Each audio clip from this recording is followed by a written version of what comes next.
The history of the Israeli-Palestinian conflict began with the establishment of the State of Israel in 1948. This conflict came from the intercommunal violence in Mandatory Palestine between Israelis and Arabs from 1920 and erupted into full-scale hostilities in the 1947-48 civil war. The conflict continues to the present day on various. The conflict. For a chronological guide to this subject, see Timeline of the Israeli-Palestinian Palestinian refugees in 1948, the termination of the British mandate over Palestine and the Israeli Declaration of Independence sparked a full-scale war, 1948 Arab-Israeli War, which erupted after May 14, 1948. On 15–16 May, the four armies of Jordan, Syria, Egypt and Iraq intervened in what had been the area of the British mandate, followed not long after by units from Lebanon.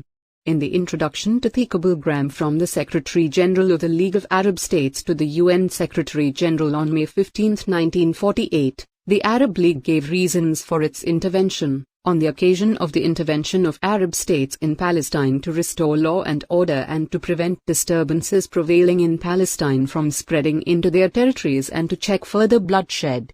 Clause 10a of the cablegram provided, then, now that the mandate over Palestine has come to an end, leaving no legally constituted authority behind in order to administer law and order in the country and afford the necessary and adequate protection to life and property, the Arab states declare as follows: a. The right to set up a government in Palestine pertains to its inhabitants under the principles of self-determination recognized by the Covenant of the League of Nations as well as the United Nations Charter. United Nations Partition Plan for Palestine 1947. The 1949 Green Line borders. While Arab commanders ordered villagers to evacuate for military purposes in isolated areas, there is no evidence that the Arab leadership made a blanket call for evacuation, and in fact most urged Palestinians to stay in their homes. Assaults by the Haganah on major Arab population centers like Jaffa and Haifa, as well as expulsions carried out by groups like the Igan and Lehi such as at Deir Yassin and Lida, led to the exodus of large portions of the Arab masses. Factors such as the earlier flight by the Palestinian elite and the psychological effects of Jewish atrocities, stories which both sides propagated, also played important roles in the Palestinian flight. The war resulted in an Israeli victory, with Israel annexing territory beyond the partition borders for a proposed Jewish state and into the borders for a proposed Palestinian Arab state. Jordan, Syria, Lebanon, and Egypt signed the 1949 armistice agreements with Israel. The remaining territories, the Gaza Strip and the West Bank, were occupied by Egypt and Transjordan, respectively. Jordan also annexed East Jerusalem while Israel administered West Jerusalem. In 1950, the West Bank was unilaterally incorporated into Jordan.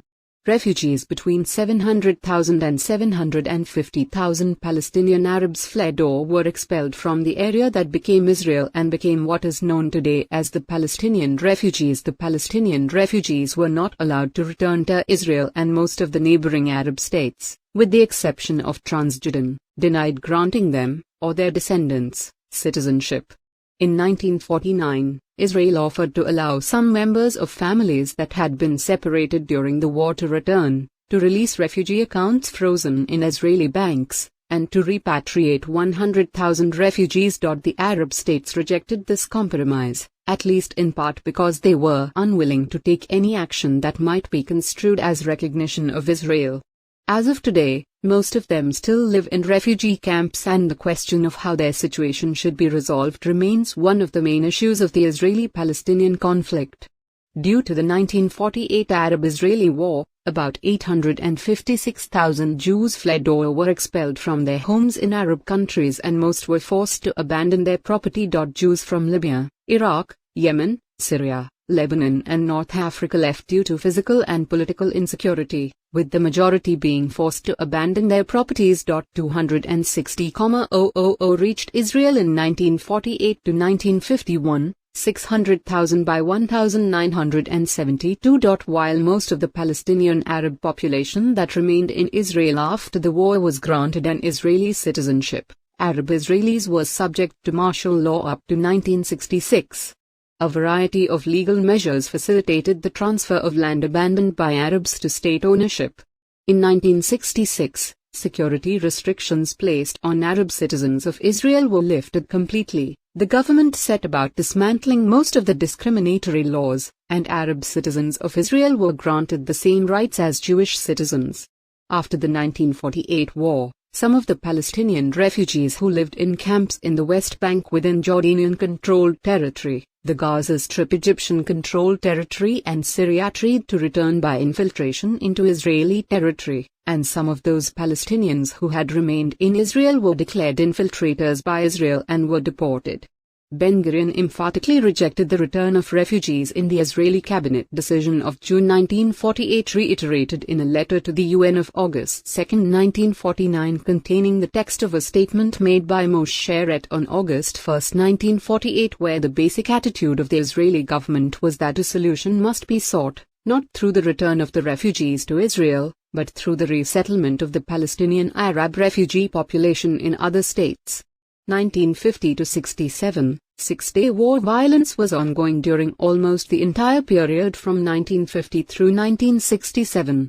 It includes attacks on civilians in Israel carried out by the Jordanian army, such as the Ramat Rachel archaeologists' shooting attack, mass casualty attacks on Israeli civilians carried out by Palestinian militants then usually called Fedouin, include the Yahud attack, the Malik Rabim massacre, the Beat Oved attack, the Shafir shooting attack, the 1956 Eilat bus ambush, the Ein Ophrim killings, and the Negev Desert Road ambush. Major Israeli attacks include the Bijala, the Kibbutz massacre, the Nehalin reprisal raid, and the Rantis and Falema reprisal raids. The Levin affair led to a deeper distrust of Jews in Egypt, from whose community key agents in the operation had been recruited, and as a result Egypt retaliated against its Jewish community.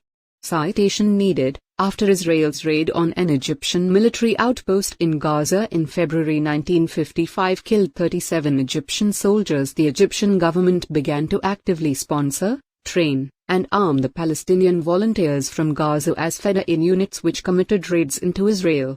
In 1967, after years of Egyptian-aided Palestinian Feda'in attacks stemming from the Gaza Strip, the Egyptian expulsion of UNIF, Egypt's amassing of an increased number of troops in the Sinai Peninsula, and several other threatening gestures from other neighboring Arab nations, Israel launched a preemptive strike against Egypt. The strike and the operations that followed became known as the Six-Day War.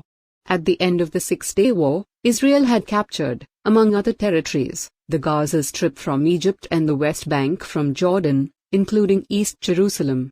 Shortly after Israel seized control over Jerusalem, Israel asserted sovereignty over the entire city of Jerusalem, and the Palestinian residents of East Jerusalem were given a permanent resident status in Israel. The status of the city as Israel's capital and the occupation of the West Bank and Gaza Strip created a new set of contentious issues in the conflict. This meant that Israel controlled the entire former British Mandate of Palestine that under the Balfour Declaration was supposed to allow a Jewish state within its borders. Following the Six-Day War, the United Nations Security Council issued a resolution with a clause affirming the necessity for achieving a just settlement of the refugee problem, referring to the Palestinian refugee problem. At the end of August 1967, Arab leaders met in Khartoum in response to the war, to discuss the Arab position toward Israel. They reached consensus that there should be no recognition, no peace, and no negotiations with the State of Israel, the so-called Three No's. 56. Following years of attacks by the Palestinian Fedouin, the Palestine Liberation Organization was established in 1964. Its goal was the liberation of Palestine through armed struggle. The original PLO charter stated the desire for a Palestinian state established within the entirety of the borders of the British Mandate prior to the 1948 war, that is the current boundaries of the State of Israel, and said it is a national duty to purge the Zionist presence from Palestine. It also called for a right of return and self-determination for Palestinians. 1967-93 Palestinian Feda'in militants in Jordan belonging to the PFLP. 1969 The defeat of the Arab countries in the Six-Day War prompted fractured Palestinian political and militant groups to give up any remaining hope they had placed in Pan-Arabism. In July 1968 armed, Non-state actors such as Fatah and the Popular Front for the Liberation of Palestine achieved the majority of the Palestinian National Council votes, and on February 3, 1969, at the Palestinian National Council in Cairo, the leader of the Fatah, Yasser Arafat, was elected as the chairman of the PLO. From the start, the organization used armed violence against civilian and military targets in the conflict with Israel.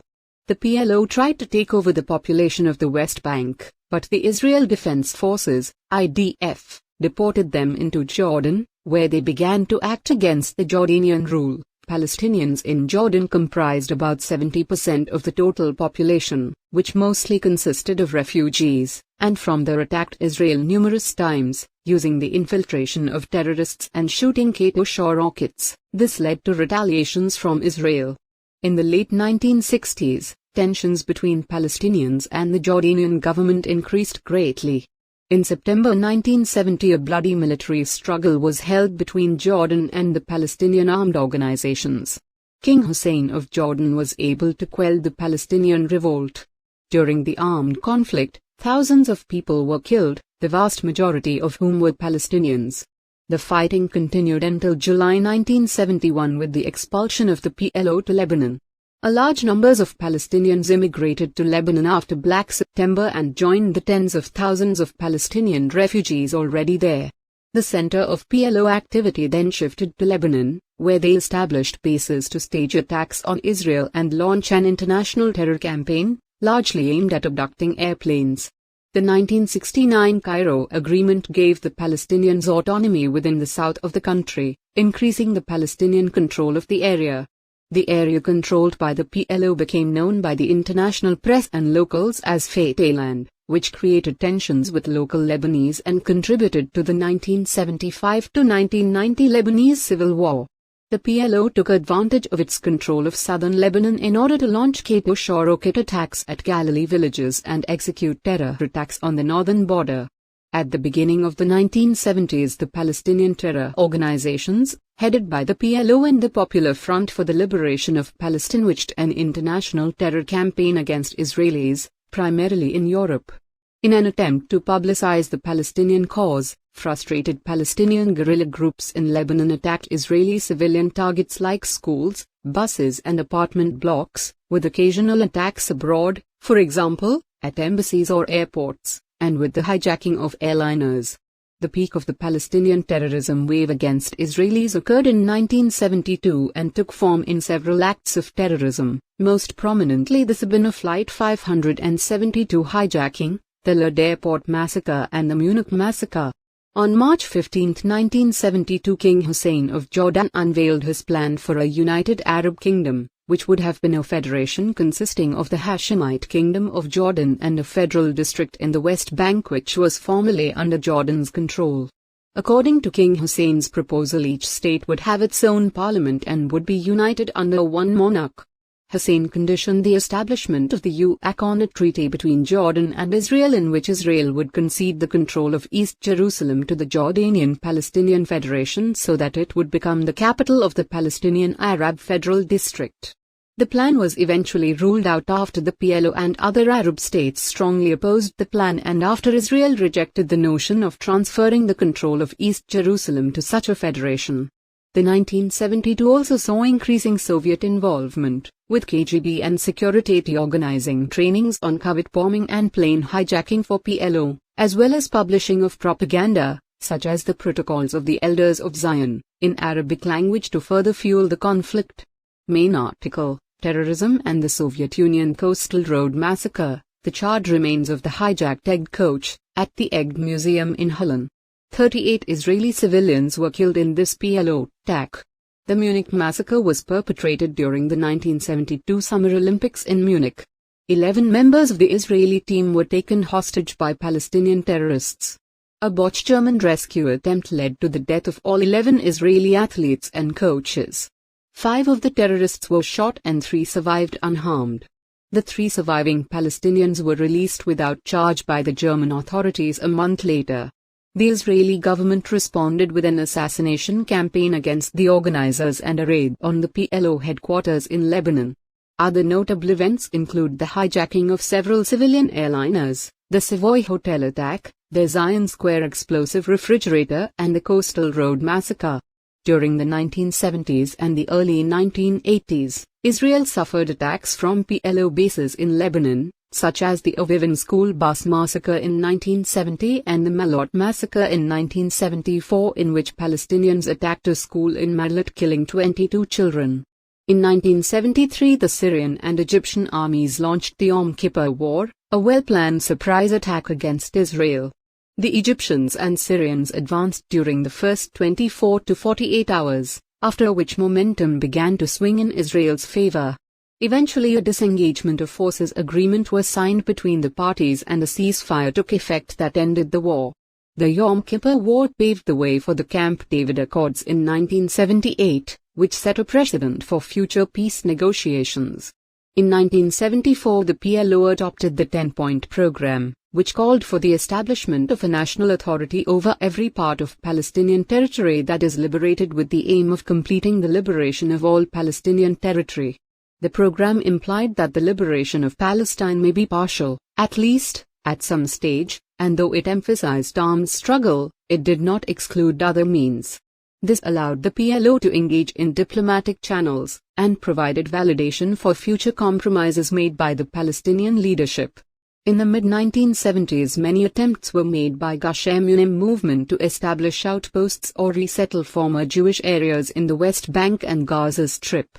Initially, the Israeli government forcibly disbanded these settlements. However, in the absence of peace talks to determine the future of these and other occupied territories, Israel ceased enforcement of the original ban on settlement, which led to the founding of the first settlements in these regions. The site of Operation Entebbe in July 1976, an Air France plane carrying 260 people was hijacked by Palestinian and German terrorists and flown to Uganda. There, the Germans separated the Jewish passengers from the non-Jewish passengers, releasing the non-Jews. The hijackers threatened to kill the remaining 100-odd Jewish passengers, and the French crew who had refused to leave. Israel responded with a rescue operation in which the kidnapped Jews were freed. The rise of the Likud party to the government in 1977 led to the establishment of a large number of Israeli settlements in the West Bank. On March 11, 1978, a force of nearly a dozen armed Palestinian terrorists landed their boats near a major coastal road in Israel. There they hijacked a bus and sprayed gunfire inside and at passing vehicles, killing 37 civilians. In response, the IDF launched Operation Litani 3 days later, with the goal of taking control of southern Lebanon up to the Litani River. The IDF achieved this goal, and the PLO withdrew to the north into Beirut. After Israel withdrew from Lebanon, Fatah forces resumed firing rockets into the Galilee region of Israel. During the years following Operation Litani, many diplomatic efforts were made which tried to end the war on the Israeli-Lebanese border, including the effort of Philip Habib, the emissary of Ronald Reagan, who in the summer of 1981 managed to arrange a lasting ceasefire between Israel and the PLO which lasted about a year. Israel ended the ceasefire after an assassination attempt on the Israeli ambassador in Britain, Shlomo Argov, in mid-1982, which was made by Abu Nidal's organization that was ostracized from the PLO. This led Israel to invade Lebanon in the 1982 Lebanon War on June 6, 1982, with the aim to protect the north of Israel from terrorist attacks. IDF invaded Lebanon and even occupied Beirut. To end the siege, the US and European governments brokered an agreement guaranteeing safe passage for Arafat and Fatah, guarded by a multinational force, to exile in Tunis. During the war, Israeli-allied Phalangist Christian Arab militias carried out the bloody Sabra and Sheitla massacre, in which 700 to 3,500 unarmed Palestinians were killed by the Phalangist militias, while the Israeli troops surrounded the camps with tanks and checkpoints, monitoring entrances and exits. For its involvement in the Lebanese war and its indirect responsibility for the Sabra and Sheitla massacre, Israel was heavily criticized, including from within. An Israeli commission of inquiry found that Israeli military personnel, among them Defense Minister and future Prime Minister Ariel Sharon, had several times become aware that a massacre was in progress without taking serious steps to stop it, leading to his resignation as Israel's defense minister. In June 1985, Israel withdrew most of its troops from Lebanon, leaving a residual Israeli force and an Israeli-supported militia in southern Lebanon as a security zone and buffer against attacks on its northern territory. Meanwhile, the PLO led an international diplomatic front against Israel in Tunis. Following the wave of terror attacks including the murder on Mirza Akhil Oro in October 1985, Israel bombed the PLO commandership in Tunis during Operation Wooden Leg. According to information obtained from the Israeli Department of Defense, Israel revoked the residency status of more than 100,000 residents of the Gaza Strip and of around 140,000 residents of the West Bank during the 27 years between Israel's occupation of the West Bank and Gaza Strip in 1967 and the establishment of the Palestinian Authority in 1994. Working in secret, the Israeli government revoked the residency status of Palestinians who studied or lived abroad for longer than a period of time, and the revocations have barred nearly 250,000 Palestinians and their descendants from returning to Israel, Palestine. Israel is now employing a similar residency right revocation procedure for Palestinian residents of East Jerusalem. The first Palestinian Intifada, uprising, erupted in December 1987 and lasted until the Madrid Conference of 1991, despite Israeli attempts to suppress it. It was a partially spontaneous uprising, but by January 1988, it was already under the direction from the PLO headquarters in Tunis, which carried out ongoing terrorist attacks targeting Israeli civilians. The riots escalated daily throughout the territories and were especially severe in the Gaza Strip. The Intifada was renowned for its stone-throwing demonstrations by youth against the heavily armed Israeli Defense Forces. Over the course of the First Intifada, a total 1,551 Palestinians and 422 Israelis were killed. Citation needed. In 1987, Ahmed Yassin co-founded Hamas with Abdelaziz al-Rantisi. Since then, Hamas has been involved in what it calls armed resistance against Israel, which includes mainly terrorist acts against Israeli civilian population. On November 15, 1988, a year after the outbreak of the First Intifada, the PLO declared the establishment of the Palestinian state from Algiers, Algeria. The proclaimed state of Palestine is not and has never actually been an independent state, as it has never had sovereignty over any territory in history. The declaration is generally interpreted to have recognized Israel within its pre-1967 boundaries, and its right to exist. Following this declaration, the United States and many other countries recognized the PLO. During the Gulf War in 1990–91, Arafat supported Saddam Hussein's invasion of Kuwait and opposed the US-led coalition attack on Iraq. After the Gulf War, Kuwaiti authorities forcibly pressured nearly 200,000 Palestinians to leave Kuwait. The policy which partly led to this exodus was a response to the alignment of PLO leader Yasser Arafat with Saddam Hussein. Arafat's decision also severed relations with Egypt and many of the oil-producing Arab states that supported the US-led coalition. Many in the US also used Arafat's position as a reason to disregard his claims to being a partner for peace. After the end of hostilities, many Arab states that backed the coalition cut off funds to the PLO, which brought the PLO to the brink of crisis. In the aftermath of the 1991 Gulf War, the coalition's victory in the Gulf War opened a new opportunity to advance the peace process. The US launched a diplomatic initiative in cooperation with Russia, which resulted in the October 1991 Madrid Peace Conference. The conference was hosted by the government of Spain and co-sponsored by the US and the USSR. The Madrid Peace Conference was an early attempt by the international community to start a peace process through negotiations involving Israel and the Palestinians, as well as Arab countries including Syria, Lebanon, and Jordan. The Palestinian team, due to Israeli objections, was initially formally a part of a joint Palestinian-Jordanian delegation and consisted of Palestinians from the West Bank and Gaza without open PLO associations. 1993–2000, Oslo Peace Process main article, Oslo Accords. Yitzhak Rabin, Bill Clinton, and Yasser Arafat during the Oslo Accords on September 13, 1993. In January 1993, Israeli and Palestine Liberation Organization, PLO, negotiators began secret negotiations in Oslo, Norway. On September 9, 1993, Yasser Arafat sent a letter to Israeli Prime Minister Yitzhak Rabin, stating that the PLO officially recognized Israel's right to exist and officially renouncing terrorism. On September 13, Arafat and Rabin signed a declaration of principles in Washington, D.C., on the basis of the negotiations between Israeli and Palestinian teams in Oslo, Norway. The declaration was a major conceptual breakthrough achieved outside of the Madrid framework, which specifically barred foreign residing PLO leaders from the negotiation process. After this, a long process of negotiation known as the Oslo Peace Process began. During the Oslo Peace Process throughout the 1990s, as both sides obligated to work towards a two-state solution, Israel and the Palestine Liberation Organization negotiated, unsuccessfully, and tried to reach to a mutual agreement. One of the main features of the Oslo Peace Process was the establishment of the Autonomous Governmental Authority, the Palestinian Authority, and its associated governing institutions to administer Palestinian communities in the Gaza Strip and the West Bank.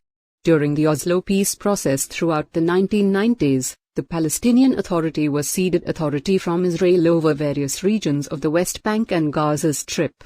This process gave it governmental and economic authority over many Palestinian communities. It also gave the Palestinian Authority many of the components of a modern government and society, including a Palestinian police force, legislature, and other institutions. In return for these concessions, the Palestinian Authority was asked to promote tolerance for Israel within Palestinian society, and acceptance of Israel's right to exist. One of the most contentious issues surrounding this peace process is whether the Palestinian Authority in fact met its obligations to promote tolerance. There is specific evidence that the Palestinian Authority actively funded and supported many terrorist activities and groups. Palestinians stated that any terrorist acts stemmed from Israel not having conceded enough land and political power to win support among ordinary Palestinians. Israelis stated that these acts of terrorism were because the Palestinian Authority openly encouraged and supported incitement against Israel and terrorism. There was increasing disagreement and debate among Israelis about the amount of positive results and benefits produced by the Oslo process. Supporters said it was producing advances leading to a viable Palestinian society which would promote genuine acceptance of Israel. Opponents said that concessions were merely emboldening extremist elements to commit more violence in order to win further concessions, without providing any real acceptance, benefits, goodwill, or reconciliation for Israel in return. In February 1994, Baruch Goldstein, a follower of the KAK party, murdered 29 Palestinians and wounded 125 at the Cave of the Patriarchs in Hebron, which became known as the Cave of the Patriarchs massacre. As an act of revenge to the massacre, in April 1994, Hamas launched suicide attacks targeting the Israeli civilian population in many locations throughout Israel. However, once the Hamas started to use these means, it became a regular pattern of action against Israel. On September 28, 1995, Prime Minister Yitzhak Rabin and PLO Chairman Yasser Arafat signed the Israeli-Palestinian Interim Agreement on the West Bank and the Gaza Strip in Washington. The agreement marked the conclusion of the first stage of negotiations between Israel and the PLO. The agreement allowed the PLO leadership to relocate to the occupied territories and granted autonomy to the Palestinians, with talks to follow regarding final status. In return, the Palestinians recognized Israel's right to exist and promised to abstain from use of terror. However, the agreement was opposed by the Hamas and other Palestinian factions, whom at this point were already committing suicide bomber attacks throughout Israel. Tensions in Israel, arising from the continuation of terrorism and anger at loss of territory, led to the assassination of Prime Minister Rabin by a right-wing Jewish radical on November 4, 1995. Upon Rabin's assassination, the Israeli Prime Minister's post was filled by Shimon Peres. Peres continued Rabin's policies in supporting the peace process. In 1996, increasing Israeli doubts about the peace process led to Benjamin Netanyahu of the Likud party winning the election, mainly due to his promise to use a more rigid line in the negotiations with the Palestinian Authority. Netanyahu raised many questions about many central premises of the Oslo process. One of his main points was disagreement with the Oslo premise that the negotiations should proceed in stages, meaning that concessions should be made to Palestinians before any resolution was reached on major issues, such as the status of Jerusalem, and the amending of the Palestinian National Charter. Oslo supporters had claimed that the multi-stage approach would build goodwill among Palestinians and would propel them to seek reconciliation when these major issues were raised in later stages. Netanyahu said that these concessions only gave encouragement to extremist elements, without receiving any tangible gestures in return. He called for tangible gestures of Palestinian goodwill in return for Israeli concessions. Aftermath of the Jaffa Road bus bombings. 26 people were killed in the Hamas suicide attack. In January 1996, Israel assassinated the chief bomb maker of Hamas, Yair. In reaction to this, Hamas carried out a wave of suicide attacks in Israel. Following these attacks, the Palestinian Authority began to act against the Hamas and oppress their activity. In January 1997, Netanyahu signed the Hebron Protocol with the Palestinian Authority, resulting in the redeployment of Israeli forces in Hebron and the turnover of civilian authority in much of the area to the Palestinian Authority. In 1997, after two deadly suicide attacks in Jerusalem by Hamas, Israeli secret agents were sent to Jordan to eliminate the political head of the Department of Hamas, Khaled Mash, using a special poison. The operation failed and the secret agents were captured. In return for their release, Israel sent over the medicine which saved his life and freed a dozen of Palestinian prisoners including Sheikh Ahmad Yassin. This release and the increase of the security forces of the Palestinian Authority led to a ceasefire in the suicide attacks until the outbreak of the Second Intifada. Eventually, the lack of progress of the peace process led to new negotiations, which produced the Wye River Memorandum, which detailed the steps to be taken by the Israeli government and Palestinian Authority to implement the earlier interim agreement of 1995. It was signed by Israeli Prime Minister Benjamin Netanyahu and PLO Chairman Yasser Arafat, and on November 17, 1998, Israel's 120-member parliament, the Knesset, approved the Wye River Memorandum by a vote of 75 to 19. Ehud Barak, Bill Clinton, and Yasser Arafat during the 2000 Camp David summit in 1999, Ehud Barak was elected prime minister. Barak continued Rabin's policies in supporting the peace process. In 2000, 18 years after Israel occupied southern Lebanon in the 1982 Lebanon War, the occupation ended as Israel unilaterally withdrew its remaining forces from the security zone in southern Lebanon. As the violence increased with little hope for diplomacy, in July 2000 the Camp David 2000 summit was held, which was aimed at reaching a final status agreement. The summit collapsed after Yasser Arafat would not accept a proposal drafted by American and Israeli negotiators. Barak was prepared to offer the entire Gaza Strip, a Palestinian capital in a part of East Jerusalem, 73% of the West Bank, excluding Eastern Jerusalem, raising to 90 to 94% after 10 to 25 years, and financial reparations for Palestinian refugees for peace. Arafat turned down the offer without making a counteroffer. 2000-05, Second Intifada. The approved West Bank barrier route. As of May 2005, Israeli soldiers deployed in Nablus during Operation Defensive Shield. April 2002, after the signing of the Oslo Accords failed to bring about a Palestinian state, in September 2000 the Second Intifada uprising broke out, a period of intensified Palestinian-Israeli violence, which has been taking place until the present day. The Second Intifada has caused thousands of victims on both sides, both among combatants and among civilians, and has been more deadly than the First Intifada. Many Palestinians consider the Second Intifada to be a legitimate war of national liberation against foreign occupation, whereas many Israelis consider it to be a terrorist campaign. The failure of the peace process and the eruption of the Second Intifada, which included increased Palestinian terror attacks being made against Israeli civilians, led much of the Israeli public and political leadership to lose confidence in the Palestinian Authority as a peace partner. Due to an increase in terror attacks during the Second Intifada, mainly carried out by Hamas against Israeli civilians, Israeli troops began conducting regular raids and arrests inside the West Bank. In addition, Israel increased the selective assassinations against Hamas operatives. Initially this policy was aimed at active militants, but later on it was also aimed at the Hamas leadership as well, including Sheikh Ahmad Yassin. This policy spurred controversy within Israel and worldwide. After the collapse of Barak's government, Ariel Sharon was elected Prime Minister on February 6, 2001. Sharon invited the Israeli Labour Party into the coalition to shore up support for the disengagement plan.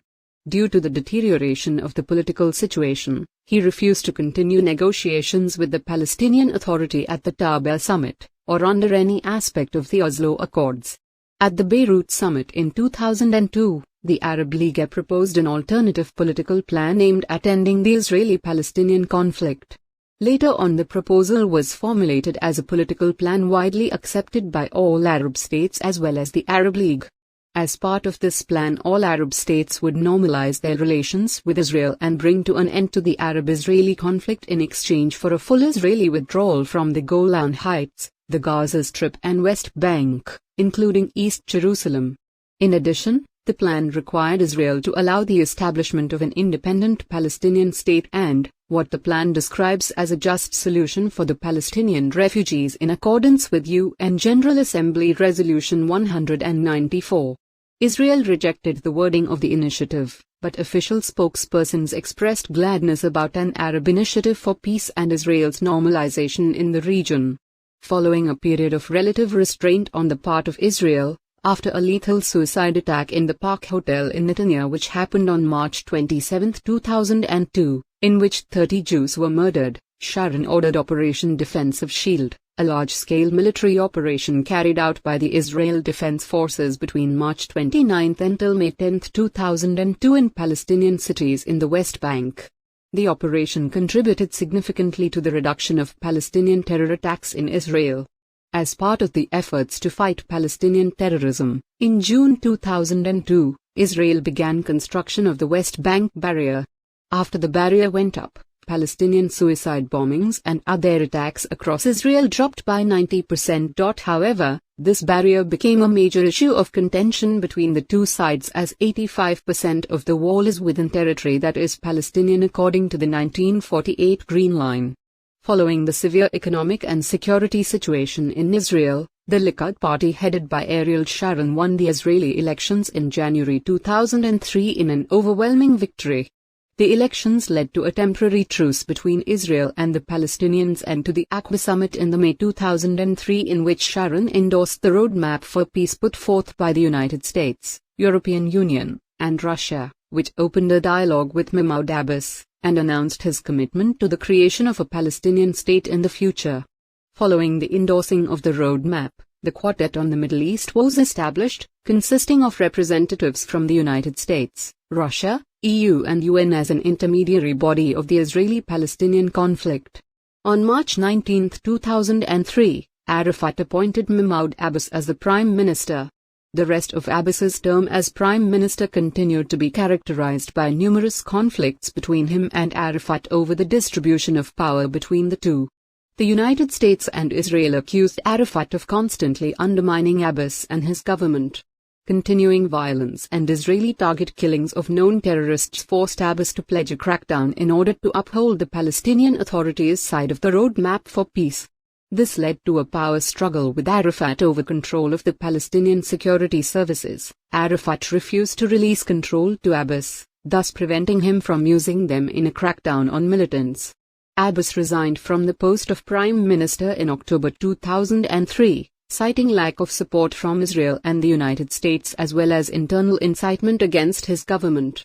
In the end of 2003, Sharon embarked on a course of unilateral withdrawal from the Gaza Strip, while maintaining control of its coastline and airspace. Sharon's plan has been welcomed by both the Palestinian Authority and Israel's left wing as a step towards a final peace settlement. However, it has been greeted with opposition from within his own Likud party and from other right-wing Israelis, on national security, military, and religious grounds.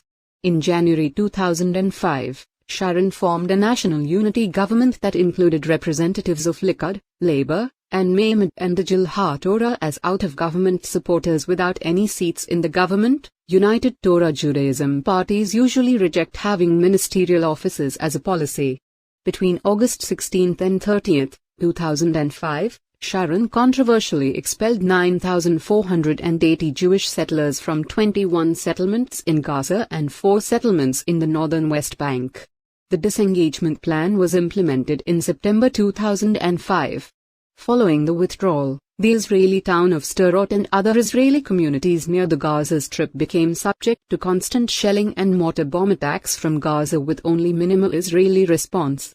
2005 to present Israeli Prime Minister Ehud Olmert, U.S. President George Bush and Palestinian Authority President Mahmoud Abbas. Annapolis Conference following the November 2004 death of longtime Fatah Party PLO leader Palestinian Authority Chairman Yasser Arafat, Fatah member Mahmoud Abbas was elected President of the Palestinian National Authority in January 2005. One key allegation which emerged against the Palestinian Authority after Arafat's death was that over the years Arafat and Fatah officials had received billions of dollars in aid from foreign nations and organizations and had never used this money to develop Palestinian society. It was alleged that the money was used for Arafat's personal expenses. These allegations gradually grew in prominence, which increased Palestinian popular support for the group Hamas, which was often perceived by the Palestinian society as being more efficient and honest, primarily because it had built various institutions and social services. Hamas also stated clearly that it did not recognize Israel's right to exist and did not accept the Oslo peace process nor any other peace process with Israel. In addition, Hamas has openly stated through the years that it has encouraged and organized acts of terrorism against Israelis over the years. The strengthening of the Hamas organization amongst the Palestinians, the gradual disintegration of the Palestinian Authority and the Fatah organization, and the Israeli disengagement plan and especially the death of Yasser Arafat led to the policy change of the Hamas movement in early 2005, which started putting greater emphasis to its political characteristics of the organization. In November 2007, the Annapolis Conference was held. The conference marked the first time a two-state solution was articulated as the mutually agreed-upon outline for addressing the Israeli-Palestinian conflict. The conference ended with the issuing of a joint statement from all parties. Gaza-Israel conflict main articles, Gaza-Israel conflict and Gilad Shalit prisoner exchange. In 2006 Palestinian legislative elections, Hamas won a majority in the Palestinian Legislative Council, prompting the United States and many European countries to cut off all funds to the Hamas and the Palestinian Authority, insisting that the Hamas must recognize Israel, renounce violence and accept previous peace pacts. Israel refused to negotiate with Hamas, since Hamas never renounced its beliefs that Israel has no right to exist and that the entire state of Israel is an illegal occupation which must be wiped out. EU countries and the United States threatened an economic boycott if Hamas will not recognize Israel's existence, not renounce terrorism, and shall support the peace agreements signed between the PLO and Israel in the past. Hamas officials have openly stated that the organization does not recognize Israel's right to exist, even though the organization expressed openness to hold a long-term truce. Hamas is considered by Israel and 12 other countries to be a terrorist organization and therefore not entitled to participate in formal peace negotiations. Footage of a rocket attack in southern Israel, March 2009 and June 2006. During a well-planned operation, Hamas managed to cross the border from Gaza, attack an Israeli tank, kill 2 IDF soldiers and kidnap wounded Israeli soldier Gilad Shalit back into the Gaza Strip. Following the incident and in response to numerous rocket firings by Hamas from the Gaza Strip into southern Israel, fighting broke out between Hamas and Israel in the Gaza Strip in the summer of 2007. A Fatah-Hamas conflict broke out, which eventually led Hamas taking control of the Gaza Strip, which in practice divided the Palestinian Authority into two. Various forces affiliated with Fatah engaged in combat with Hamas in numerous gun battles.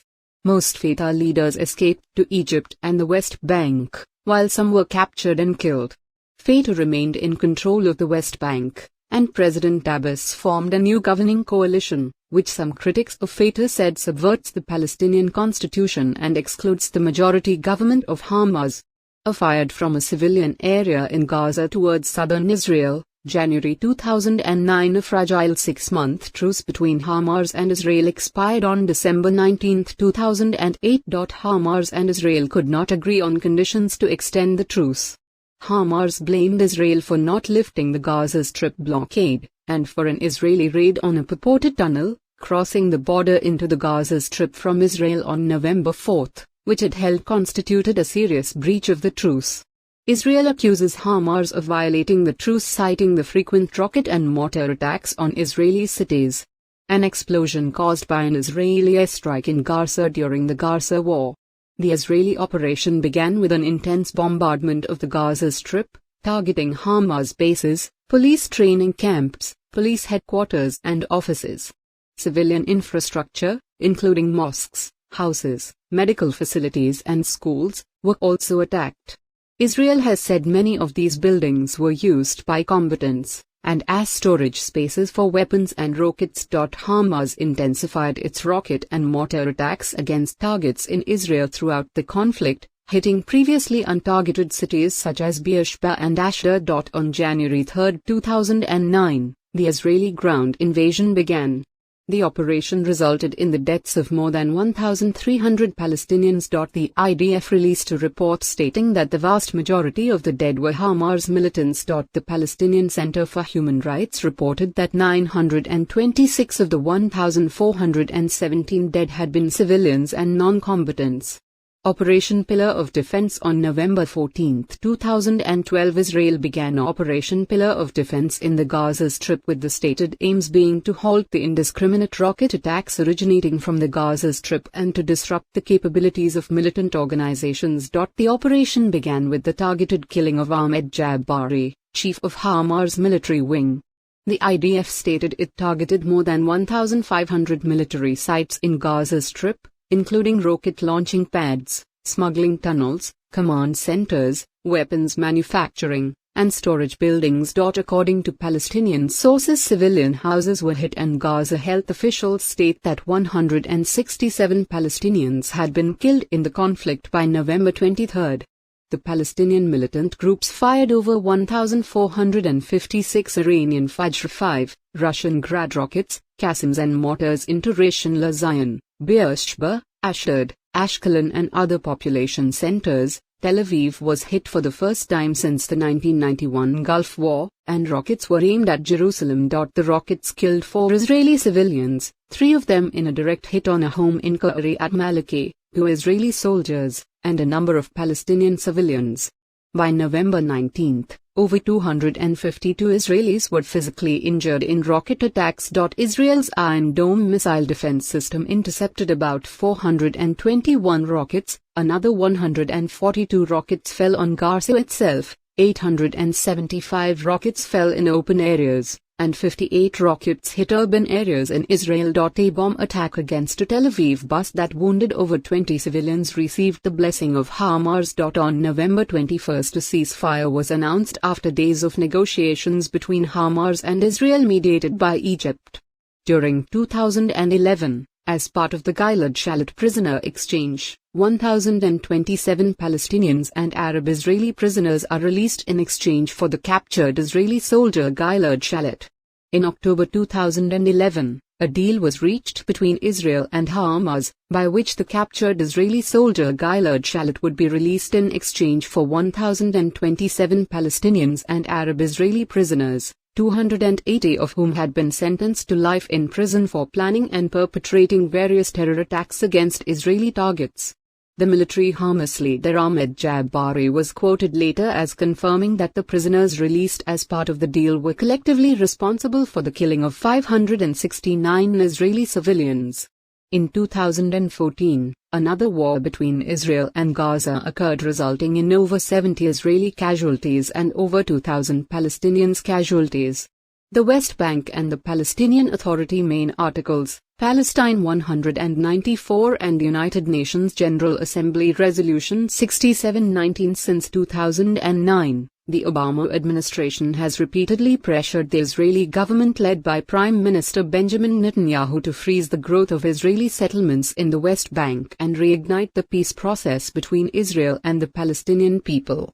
111 During President Obama's Cairo speech on June 4, 2009, in which Obama addressed the Muslim world, Obama stated, among other things, that the United States does not accept the legitimacy of continued Israeli settlements. This construction violates previous agreements and undermines efforts to achieve peace. It is time for these settlements to stop. Following Obama's Cairo speech, Netanyahu immediately called a special government meeting. On June 14, 10 days after Obama's Cairo speech, Netanyahu gave a speech at Bar-Ilan University in which he endorsed, for the first time, a demilitarized Palestinian state, after 2 months of refusing to commit to anything other than a self-ruling autonomy when coming into office. The speech was widely seen as a response to Obama's speech. Netanyahu stated that he would accept a Palestinian state if Jerusalem were to remain the united capital of Israel, the Palestinians would have no army, and the Palestinians would give up their demand for a right of return. He also claimed the right for a natural growth in the existing Jewish settlements in the West Bank while their permanent status is up to further negotiation. In general, the address represented a complete turnaround for his previously hawkish positions against the Israeli-Palestinian peace process. The overture was quickly rejected by Palestinian leaders such as Hamas spokesman Sami Abu Zuhri, who called the speech racist. On November 25, 2009. Israel imposed a 10-month construction freeze on all of its settlements in the West Bank. Israel's decision was widely seen as due to pressure from the Obama administration, which urged the sides to seize the opportunity to resume talks. In his announcement, Netanyahu called the move a painful step that will encourage the peace process and urged the Palestinians to respond. However, the Palestinians rejected the call and refused to enter negotiations, despite Israeli appeals to do so. Eventually, on September 2, United States launched direct negotiations between Israel and the Palestinian Authority in Washington. Nevertheless, soon afterwards, when Israeli partial moratorium on settlement construction in the West Bank was about to expire, the Palestinian leadership announced that they plan to leave the negotiations if the moratorium is not renewed. Israel stated that it would not renew this gesture of goodwill and urged the Palestinian leadership to continue the negotiations. Later on, Israel offered to renew the moratorium in exchange for a Palestinian Authority recognition of Israel as the national homeland of the Jewish people. This request was rejected by the Palestinians' leadership. During September 2011, the Palestinian Authority led a diplomatic campaign aimed at getting recognition of the State of Palestine within the 1967 borders, with East Jerusalem as its capital, by the 66th session of the United Nations General Assembly. On September 23, President Mahmoud Abbas submitted a request to recognize the State of Palestine as the 194th UN member to the Secretary-General Ban Ki-moon. The Security Council has yet to vote on it. The decision was labeled by the Israeli government as a unilateral step. On November 29, 2012, the UN General Assembly approves a motion granting Palestine non-member observer state status.